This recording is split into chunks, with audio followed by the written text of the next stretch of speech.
हर हर महादेव। आप लोग कैसे हैं? आशा करते हैं कि आप लोग अच्छे होंगे। मैं भी ठीक हूं। तो फ्रेंड्स, आज हम माँ ब्रह्मचारिणी का आप लोगों को दर्शन कराएंगे। सबसे पहले आप लोगों से माफ़ी मांगना चाहेंगे कि हम नवरात्र के दूसरे दिन वीडियो नहीं डाल पाए, बना के रखे थे, मेरी तबीयत खराब चल रही है। तो चलिए आज हम आप लोगों को माँ ब्रह्मचारिणी और चंद्रघंटा का दर्शन दोनों लोग का साथ में कराते हैं, और माँ ब्रह्मचारिणी और चंद्रघंटा का भी सारी कथाएं आप लोगों के साथ शेयर करेंगे। तो आप वीडियो को फुल वॉच करिएगा, दोनों देवियों का दर्शन करिएगा और कथाएं के साथ।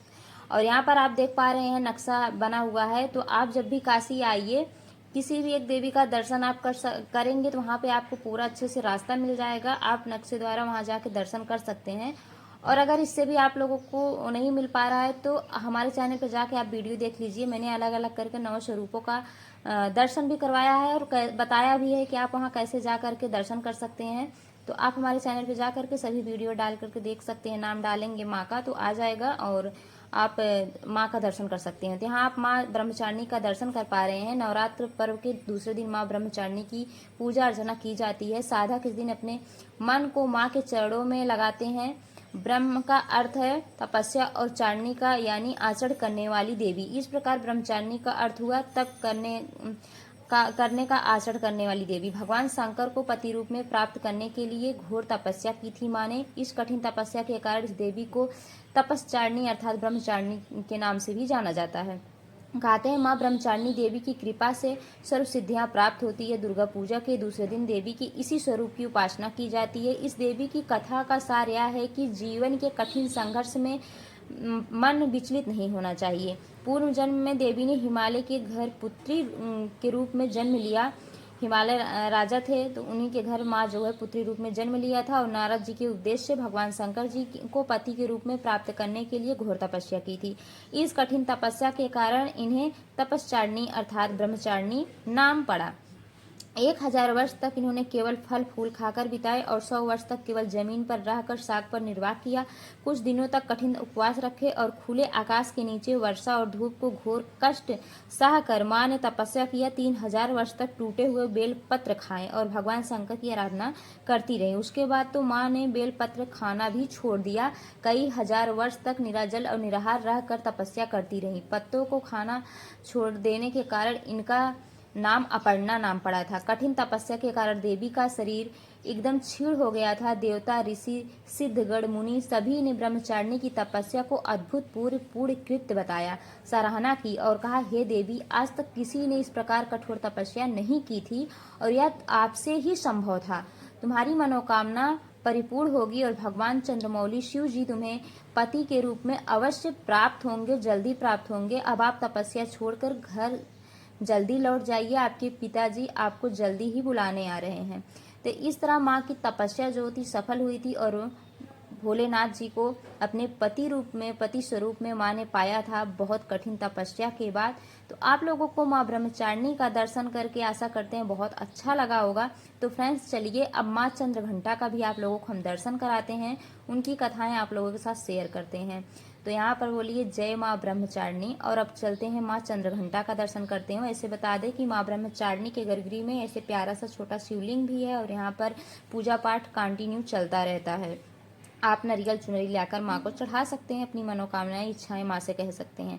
तो चलिए माँ चंद्रघंटा का दर्शन करते हैं। अब हम माँ चंद्रघंटा का दर्शन करेंगे और उनकी कथाएं भी सुनेंगे। माँ दुर्गा की तीसरा शक्ति का नाम चंद्रघंटा है। नवरात्रि उपासना में तीसरे दिन की पूजा का अत्यधिक महत्व है और इस दिन इन्हीं के विग्रह का पूजन आराधना किया जाता है। इस दिन साधक का मन मणिपुर चक्र के प्रविष्ट होता है और आप देख पा रहे हैं यहाँ माँ चंद्रघंटा का स्वरूप विराजमान है और इन्हें स्वयंभू रूप में जाना जाता है। माँ यहाँ पर स्वयं प्रकट हुई हैं और माँ का रूप जो है अद्भुत है। और यहाँ पे देखिए माँ के चरण पादुका रखा हुआ है, सामने एक प्यारा सा शेर बैठा हुआ है।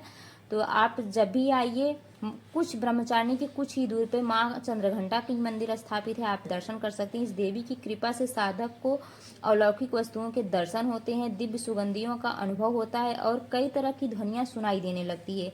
देवी का यह स्वरूप परम शांतिदायक और कल्याणकारी माना गया है। इसलिए कहा जाता है कि हमें निरंतर उनके पवित्र विग्रह को ध्यान में रखकर साधना करना चाहिए। उनका ध्यान हमारे इलोक और परलोक दोनों के लिए कल्याणकारी सिद्ध होता है। इस देवी के मस्तक पर घंटे के आकार का आधा चंद्र है, इसलिए इस देवी को चंद्रघंटा कहा जाता है। इनके शरीर का रंग सोने के समान बहुत अधिक चमकीला है। इस देवी का जो हाथ स्वरूप 10 हाथ हैं, खड़क और अन्य अस्त्र शस्त्र में विभूषित हैं। और सिंह पर सवार इस देवी की मुद्रा युद्ध के लिए हमेशा माँ जो है तैयार रहती हैं। इनके घंटे के भयानक ध्वनिया से अत्याचारी दानव, दैत्य और राक्षस कांप उठते हैं। नवरात्रि में तीसरे दिन इस देवी की पूजा का महत्व है। इस देवी की कृपा से साधक को अलौकिक वस्तुओं के दर्शन होते हैं, दिव्य सुगंधियों का अनुभव होता है और कई तरह की ध्वनियाँ सुनाई देने लगती है। इन क्षणों में साधक को बहुत ही सावधान रहना चाहिए। इस देवी की आराधना से साधक में वीरता और निर्भय के साथ ही सौम्यता और विनम्रता का विकास होता है। इसलिए हमें चाहिए कि मन, वचन और कर्म के साथ ही काया को भी विहित विधि विधान के अनुसार परिशुद्ध पवित्र करके चंद्रघंटा के शरणागत होकर उनकी उपासना आराधना करना चाहिए। इससे हमारे सारे कष्ट मुक्त होकर के साहजी परम पद अधिकारी बन सकते हैं। यह देवी कल्याणकारी हैं और इनका दर्शन करने से सभी मनोकामनाएं पूर्ण होती है।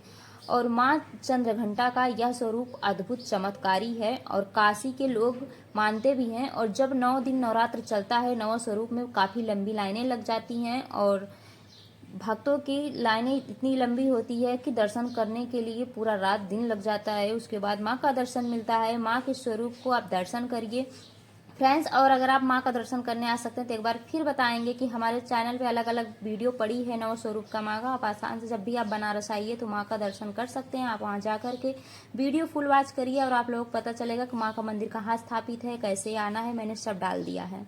तो आप लोग वीडियो कैसे लगी, दर्शन करके कैसा लगा, कमेंट में ज़रूर बताइएगा और लाइक सब्सक्राइब शेयर कर दीजिएगा। हम वीडियो बहुत मेहनत से बनाते हैं तो प्लीज़ हमारे चैनल को एक बार सब्सक्राइब कर दीजिए, शेयर कर दीजिए, लाइक कर दीजिए, बेल आइकन को प्रेस कर दीजिए ताकि हमारी वीडियो की अपडेट आप तक पहुंचती रहे। और कमेंट में जय माता दी अवश्य लिखिएगा। और हर हर महादेव फ्रेंड्स, आप लोग ढेर सारा धन्यवाद हमारी वीडियो को फुल वॉच करने के लिए। जय माता दी।